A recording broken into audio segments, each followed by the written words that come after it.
আজকে কিছু math tricks নিয়ে হাজির হলাম, যেগুলো বিসিএস এর জন্য খুব গুরুত্বপূর্ণ।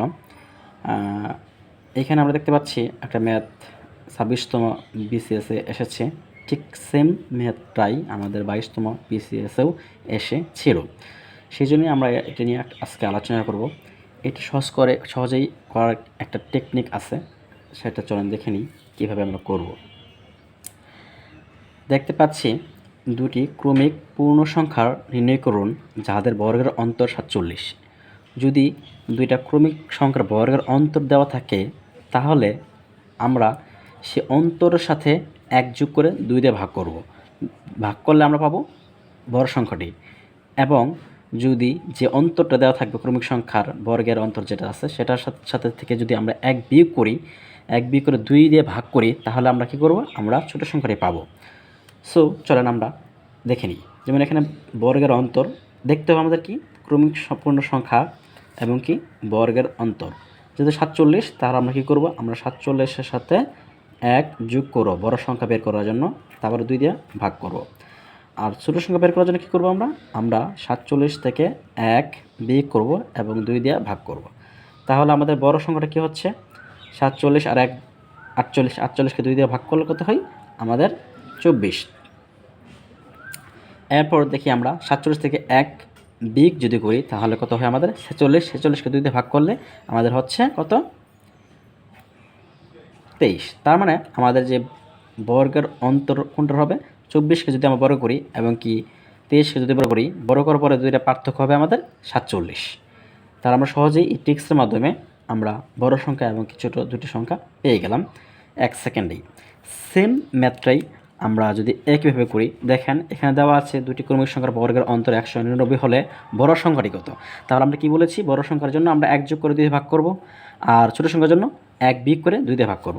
তাহলে আমাদের 199 দেওয়া আছে, 199। তাহলে আমরা বড় সংখ্যা যদি বলছে 1 যোগ করলাম, তারপরে 2 দিয়ে ভাগ করলাম। ভাগ করার পরে এখন 200 হয়, 2 দিয়ে ভাগ করলে 100। তাহলে আমাদের বড় সংখ্যাটা হচ্ছে 100। আর ছোটো সংখ্যা হবে? ছোটো সংখ্যা হবে আমাদের এই যে 199 থেকে 1 বিয়োগ করলে 2 দিয়ে ভাগ করলে কত হবে? আপনার 99 হবে। ঠিক আছে? তাহলে আমাদের ছোটো সংখ্যাটা হবে 99। ওকে, এই যে আমরা বিসিএসে যে এসেছে এই ম্যাথগুলো আমরা সহজে পেলাম 1 সেকেন্ডেই।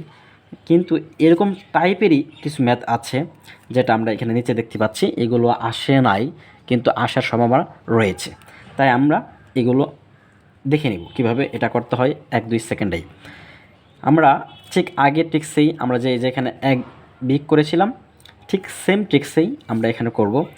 আমরা যদি জোড় সংখ্যা বা বিজোড় সংখ্যা দেওয়া থাকে, জোড় সংখ্যা বা বিজোড় সংখ্যা দেওয়া থাকে, তাহলে আমাদের কী করতে হবে? আমাদের যে অন্তরটা দেওয়া থাকবে সে অন্তরের সাথে 4 যোগ করতে হবে, এবং কি এখানে 2 দিয়ে ভাগ করছে না, 4 দিয়ে ভাগ করতে হবে। সহজ ট্রিক্স, ঠিক আছে? তাহলে চলুন দেখে নিই। সেমভাবে আমরা করব। আমরা কী করব? অন্তর যেটা আছে সেটা লিখলাম 36, এর সাথে আমরা কী করব? 4 যোগ করব, আবার 4 দিয়ে ভাগ করব। তাহলে আমরা কী করব? বড় সংখ্যাটি পাবো। সেম ট্রিক্সে আমরা যদি 36-এর সাথে 36 থেকে আমরা 4 বিয়োগ করি এবং 4 দিয়ে ভাগ করি, তাহলে আমরা কী করব? আমরা কিন্তু ছোটো সংখ্যাটা পেয়ে যাব। অবশ্যই এটা কিন্তু ক্রমিক জোড় সংখ্যা হতে হবে বা বিজোড় সংখ্যা হতে হবে। এখন আমরা এখানে আবার কী পাচ্ছি? বড় সংখ্যাটি 36-এর সাথে 4 যোগ করলে আমাদের 40 হচ্ছে, এবং 4 দিয়ে ভাগ করলে আমাদের কত হচ্ছে? 10। তার মানে আমাদের বড় সংখ্যা যেটা আছে সেটা হচ্ছে 10। এরপরে যেটা আছে 36 থেকে 4 বিয়োগ করলাম, 32 হয়। তাহলে 4 দিয়ে ভাগ করলে কত হচ্ছে আমাদের? 4 দিয়ে ভাগ করলে আমাদের হচ্ছে 8। ওকে, আমরা কিন্তু এছাড়াও যদি এটা বের করি তাহলে কিন্তু আমরা হয়ে যাচ্ছে 10। যদি বড় সংখ্যাটা হয় তাহলে ছোটো সংখ্যা অবশ্যই 2 মাইনাস হবে, তাহলে আমাদের 8 হয়ে যাচ্ছে। এইভাবে আমরা করতে পারি 0। এখন যদি আমরা একটি প্রমাণ করে দেখি, হ্যাঁ কী হয়। এখানে আমরা 10 স্কোয়ার করলাম মাইনাস 8 স্কোয়ার, দুইটা জোড় সংখ্যা, ক্রমিক জোড় সংখ্যা যেটা আছে সেটা বড় করি। এরপর যদি আমরা 10-এর স্কোয়ার করি তাহলে আমাদের 100 হচ্ছে, মাইনাস 8-এর যদি আমরা স্কোয়ার করি তাহলে কত হচ্ছে? 8-8 64। তার মানে আমরা দেখা যাচ্ছে কি বর্গের অন্তর হচ্ছে 36। ঠিক, এই যে এইটা 36টা আমরা পেয়ে গেলাম। তার মানে আমাদের প্রমাণিত হয়ে গেল। ঠিক সেমভাবে আমরা বিজোড় সংখ্যাটাও করব। চলেন দেখে নিই বিজোড় সংখ্যাটা কীভাবে হবে।